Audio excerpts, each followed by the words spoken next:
ku nekk nag gis na ne muy raar suur yoo xam ne président Ousmane Sonko nekk na ak askan wi lu mat ñaari waxtu te kenn gisul bëñam démb nag moom Ousmane gisuma fenn fu mu reetaane waaw xaw ma daa bëgg xaalis xaw ma càcc gee metti mais démb moom beneen Ousmane Sonko lañ gis waaye nag vraiment démb li ñu wan te wax ñu ko muy ay chiffres loolu kenn mënu koo gis sa xol di neex loolu mooy dëgg parce que plus de ay 600 quelques milliards 1800 quelques milliards yoo xam ne dañoo disparaître boole kook bu doon loolu rek nga mën a wax ne c'est normal xëy na sax mën naa yem daal mais boole kook état boo xam ne jamais mu wax dëgg aw askanam jamais mu wax dëgg ay bayeeram loolu mooy kuy ñëw lu yére te joxe woo sa chiffre normal bu la tailleur bi ñawalee ba noppi doo ko mën a sol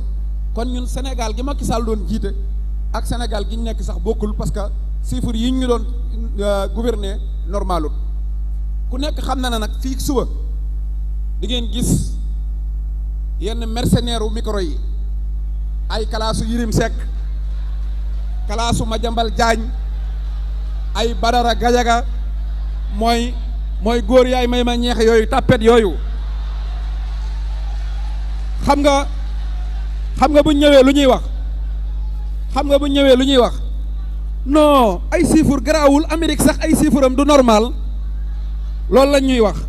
ak naan Amadou Ba ku ne xam na ne lim xamee chiffre ni mu liggéeyal Sénégal yooyu lañ ñuy bëgg a wax ak naan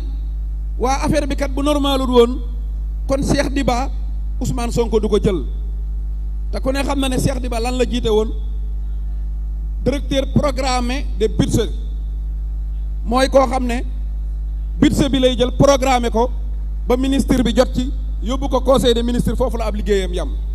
pour sénégalais bi may déglu xamul loolu mooy lan mi ngi mel ne nga am sa xew dem woo xel comme baas ñoom mën nañ la programmeel xew mi baasal la ko ba mu nice waaye du ñoom ñooy ngénte bu dara xewee ci ngénte li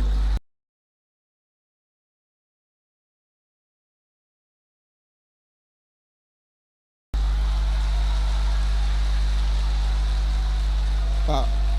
yaakaar naa ngénte li moom bu neexee ak bu naqaree borom doom ji lañ koy laaj lu tax ngénte li neex ak lu naqari waaye yow ñu ne la sa ngénte li neexut nga naan woo leen ki baas bi loolu mooy tappale Cheikh Diba du ministre de la ministre finance Amadou Ba Mamadou Moustapha Ba ak Abdoulaye Daouda Diallo ñoom ñooy borom xew mi nañ génn wax ci seen xew te bu ñu yebal ci borom baas ay sàcc lañ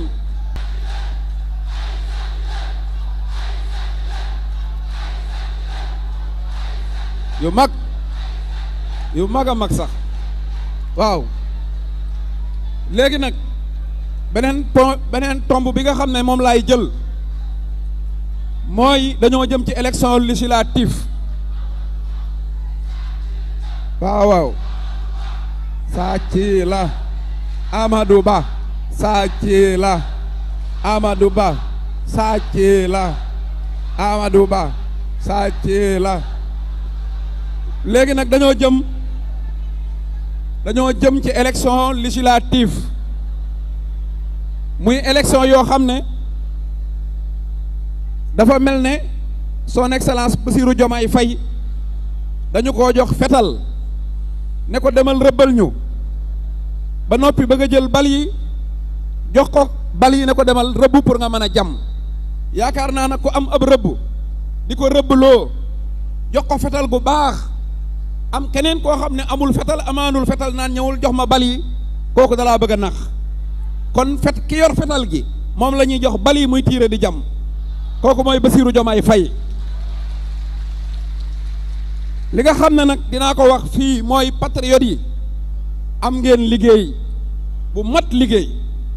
ndax kat 1999 ak tey jii ab parti politique musul dem élection législative dem ak parteem moom rek loolu musul am élection yii nu gañe dañ koo gañe ak coalition bii yoon nag Pastef mooy dem ak bi ak carte boppam. suñ fi amee lu ndaw waa PDS ak coalition bi danañ génn ne ñoo leen gañaloo woon. pour loolu bañ a am nag 54% lañ amoon ci élection yii nañ ko ñoqali ba 70% pour ñu xam ne benn parti moo am pour Sénégal.